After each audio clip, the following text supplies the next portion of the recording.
Good morning, everyone. My name is Omar Fernandez, and the subject is project management. And the topic to be discussed today is about Chapter 4, about the human side of project management. So first things first, let's discuss about the objectives. So the first objective is to describe the three major types of formal organizational structures: the functional, the pure project, and the matrix. The second one is to discuss the advantages and disadvantages of the functional, pure project, and matrix organizational structures. The third is to describe the informal organization. The fourth is develop a stakeholder analysis. The fifth one is to describe the difference between a work group and a team. Lastly, to describe and apply the concept of learning cycles and lessons learned as a basis for knowledge management. So let's discuss PMBOK area under Project Human Resource Management.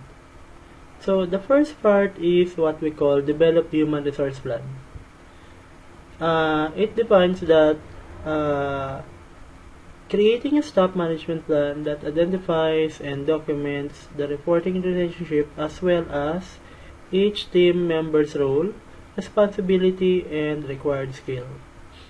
The second one is to acquire project team, and it confirms that specific human resources will be available to work on the project. Okay. The third one is to develop project team. So it is the process to improve the competencies of the project team, their interactions, and the overall team environment. The fourth one is manage the project team. It defines as the tracking of the project team's performance, providing feedbacks, resolving interpersonal issues, and managing organizational change. So we have here the formal organization. So under formal organization, we have the formal groupings and specialization, published lines of authority, responsibilities, reporting relationship, communication, and decision making.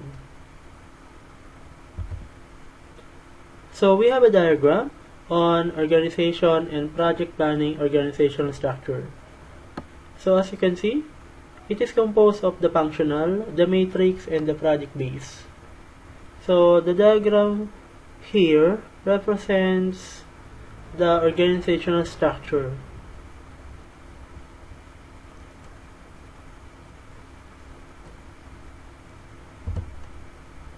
The second one is the functional organization. Okay. So in terms of functional organization, so as you can see here, it is very detailed. Unlike the organization and project planning organization structure, so the breakdown, okay, of roles is not very clear. Okay. Whereas on the functional organization, so it is indicated here all the particular roles, the position of each individual. Okay. So the functional organization. So we have the advantage and the disadvantages. So the advantages, we have increased flexibility. Okay. The second one is breadth and depth of knowledge and experience. And the third one is less duplication. So these are the basic three advantages in the functional organization. Whereas also we have the disadvantage. Number one, determining authority and responsibility. So this major disadvantage is somehow very reflective on almost all organization. Then for response time, We all know that we have poor response time, so we are somehow having more time to comply and less time for output. Then for integration. So another diagram, okay, but this time it is the project organization. Okay, so we have a program manager. Under the program manager, we have a project A for the first project, project B for the second project, and project C for the third project. So each project has its own project manager, and that particular project manager handles different individuals. Okay. So the project-based organization. So we have 3 advantages and another 3 disadvantages.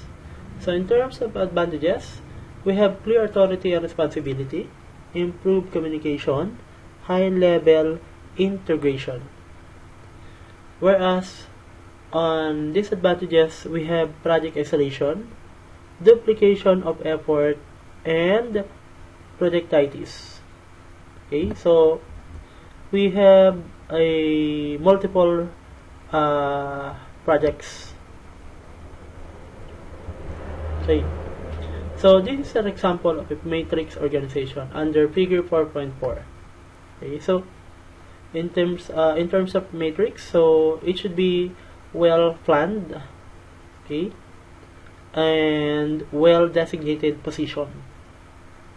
So under here we have one CEO, and under one CEO we have 4 bodies, including the position for the project office, the information system, the manufacturing, and the finance. So each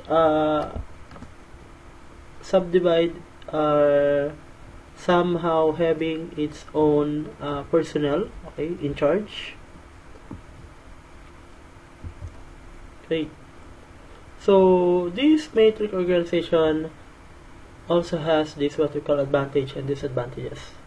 So the advantage of matrix organization is it has a high level integration. Okay? It has improved communication, okay, and increased project focus. So if you have improved communication, definitely you can have increased focus. Then one of the disadvantages are it has potential for conflict. Okay? So there is unity of command, okay, which is often violated if we have this what we call potential for conflict, and we have poor response time. So in terms of completing projects, we have not performed, okay, on the prescribed time output. Okay, so it is said that while the formal organizational structure tells us how individuals or group within an organization should relate to one another, it does not tell us how they actually relate. Okay, so this is true.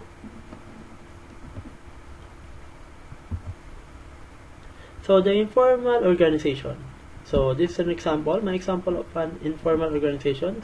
So it says here that it bypasses formal lines of communication and authority. Okay, so as you can see, each and everyone can give ideas directly to that person, and they can directly give information to those people who are in need. Okay. Then the second one is power is determined by how well one is connected in the information network. Example, okay? So we have this what we call the grapevine. So if you are properly connected, okay, and let's say you are very influential, okay, so basically you are somehow designating yourself as a person who the company or the organization deeply needs. Okay. Then the third one is it can be more complex than the formal organization because the relationships are established from positive and negative relationships over time. Okay. So since this is an informal organization, there is always conflict. So what about the stakeholders? Okay. So these are the individuals or groups or even organizations that have a stake. Okay. So they have this what we call say. Okay. So they have power or claims in the project. Okay. Either successful or unsuccessful outcome. So they have authority, they have power. Okay. So these are stakeholders. Then, so we have stakeholder analysis process. So number one, okay, so develop a list of stakeholders who have an interest in the successful or unsuccessful outcome of the project. Okay. Then the second one is identify the stakeholders' interest in the project. So let's say +1 for the positive interest, 0 for the neutral, and -1 for the negative interest. So just to have a representation for those stakeholders' interests. Okay. So let's determine the degree of influence each stakeholder has on a scale of 0. Okay, so that is no influence. Then to 10, meaning to say that they can terminate the project. So we are pertaining to 0 to 10 on their influence level. Then define a role for each stakeholders. Example is the champion, the consultant, the decision maker, the ally, the rival, the foe, and etc. or the other terminologies. Okay, so basically we should define each stakeholders where they belong on this particular description. Okay, so let's identify an objective for each stakeholder. Okay, so if we can provide the sources, okay, guidance, expertise, acceptance, approval for those stakeholders. So if we can provide at least, okay, one of these, so we can attract more stakeholders. Then identify a strategy for each stakeholders, because as we all know, there is no such thing as same stakeholder. So each one of them are different. Okay, so we should build, okay, maintain, improve, establish the relationship. Okay, so these are the strategies that somehow we should incorporate. So I have here a diagram. Okay, so as you can see, okay, so these are my stakeholders. Okay, at this side, left side, then my indicators. Okay, so their interest, the influence, okay, their potential conflicts, and the role, the objectives, and the strategy, okay, for each stakeholders.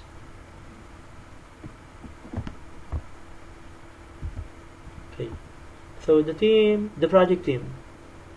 Okay, so the project team, these are the people who are involved, okay, on materializing the project. So the roles of the project manager. So the managerial role, okay, or the leadership role. So he or she is responsible on making sure that all the aspects of the project are met. Okay. Then attributes of a successful project manager. So he or she should be able to communicate with the people, okay, to know their needs, okay, to consult them, ability to deal with people. So we have different people on our team, okay, and each and everyone has its own character traits. Okay, they are not the same. Then the ability to create and sustain relationship. So one of the best example is to have this what we call team building, okay, to create a working or harmonious relationship between your team. Then the ability to organize. So let's say that you acknowledge those good deeds or good outcomes of the project. Okay. So the wisdom of teams. So this is given by J.R. Katzenbach, okay, and Douglas Smith. So one wisdom is work groups. Okay, so as you can see, so we can use work groups, pseudo teams, okay, potential teams, real teams, and the high performance teams. So we are pertaining to the positive side, okay, of teams. So the work groups. So these are the members they interact, okay, to share information, best practices or ideas. So they are giving sufficient information to each other, okay, and no shared performance goals. So individual performance. Okay, so each and everyone should perform in terms of this what we call work groups.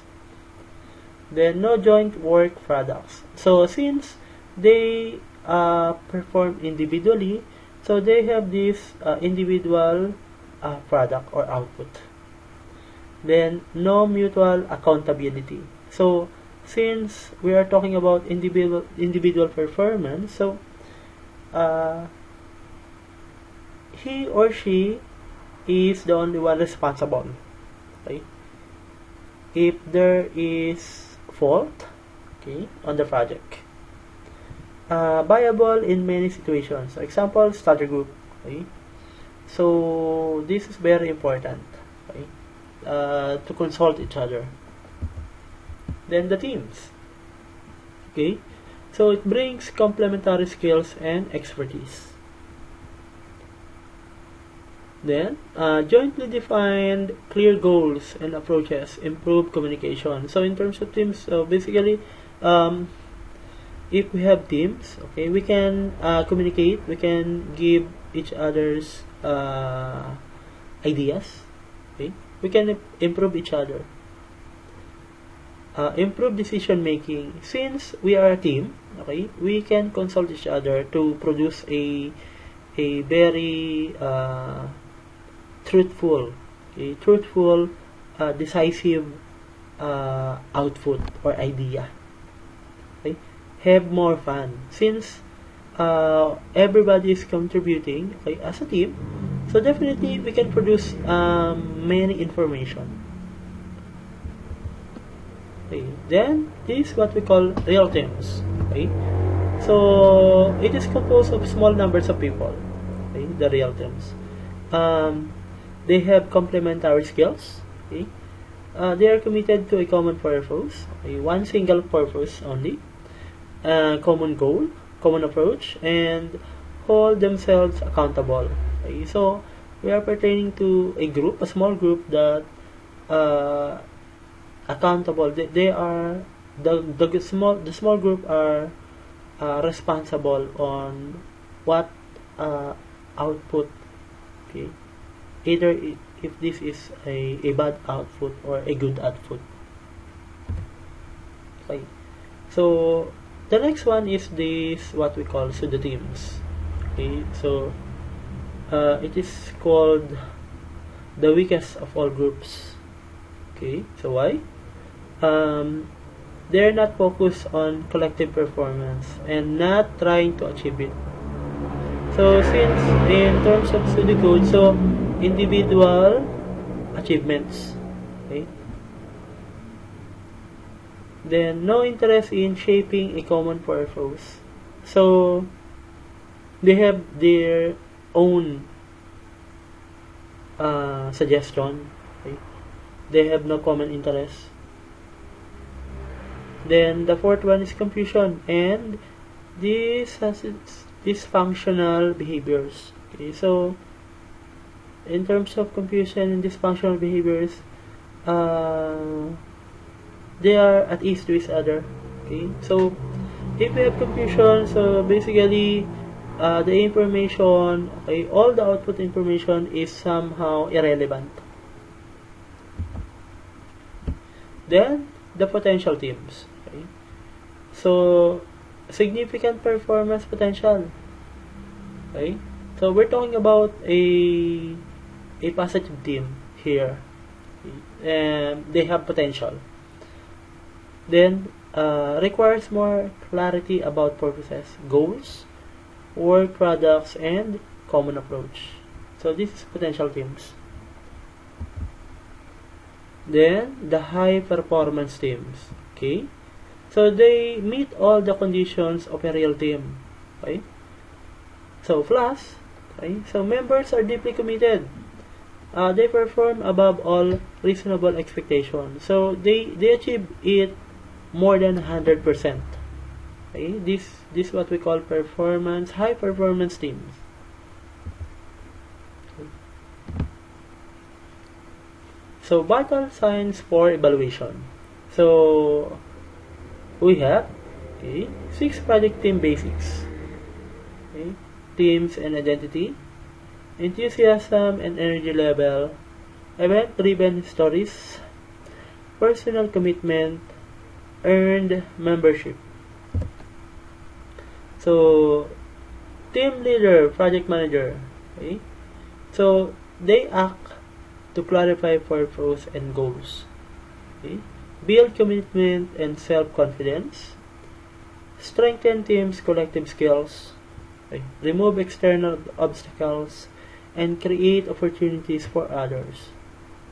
So team leaders are directly involved to its team. Okay?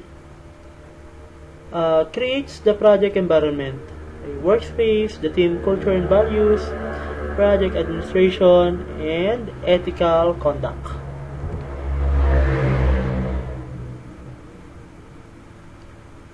A learning cycle approach to project management.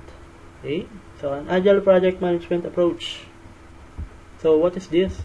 Okay, so let's say we have this what we call learning cycles. Okay, so it is derived from educator. Okay, the philosopher is John Dewey, okay, in 1938. Okay, so used to describe how people learn. Okay. This is said by Kolb. Okay, Kolb. On 1984, and Honey and Mumford, 1994. Also, can be applied to project teams by Jerris on 1997 and Redding on 2000. So, these learning cycles, okay, is somehow deeply defined by these great individuals. So what is this learning cycle? Okay. So basically, let's say that it is how individuals perceive knowledge.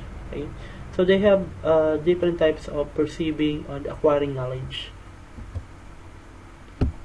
So the traditional teams accept background information at face value. Okay, so approach project in logical, linear fashion, provide run-of-the-mill solutions, and solutions remain within the original frame, okay, or how the problem was originally presented to the team. Okay, so in terms of the traditional team, so I think they are they deal with information, okay, on a basic level.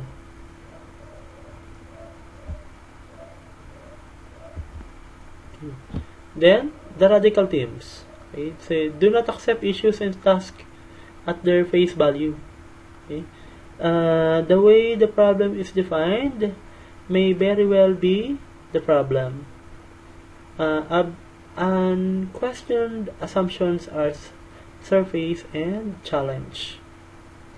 Only by digging below the surface can we get the root, okay, so that a meaningful solution can emerge. So this is radical themes. So the learning cycle under figure 4.6. So as you can see here, okay, so number 1, so understand and frame the problem. Number 2, plan. 3, act. 4, reflect and learn. And the 4 of them are somehow connected to this what we call lesson plan or lessons learned. Sorry. Okay. So it is a cycle.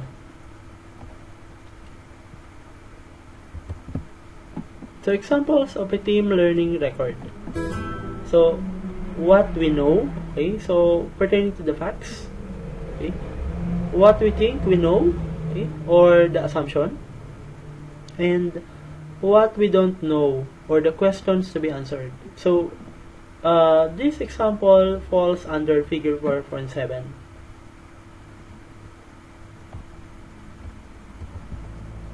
Okay, so this is an example of an action plan for team learning.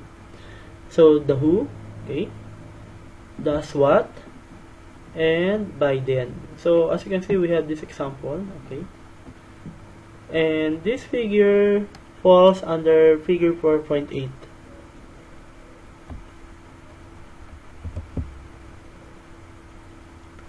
So, okay, so team learning cycles over the project life cycle.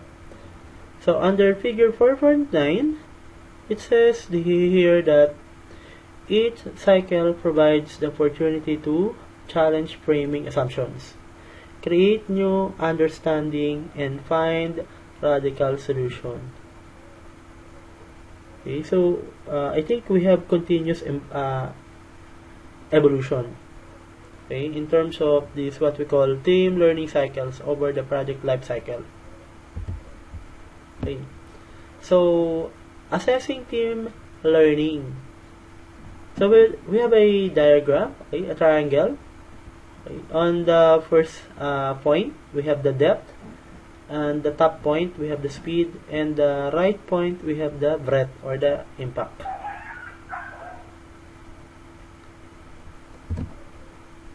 Okay. So the project environment. Okay. So it is a place to call home. So definitely a good work project environment is somehow a location that we can call home. Okay, it is where we have technology, okay, office supplies, and culture. So pertaining to culture, let's say what is expected from each team member. Okay, so what role will each team member play, and how will conflicts be resolved? Okay, so in terms of culture, so we have 3 questions here. So this is an example of a project team charter. Okay, so we have the expectations and team values. Okay, so basically these expectations and team values for project team charter has given us some information. So it falls under 4.10. Okay. So this concludes my report on chapter 4. Hopefully that I have given you sufficient information, and thank you. Have a nice day.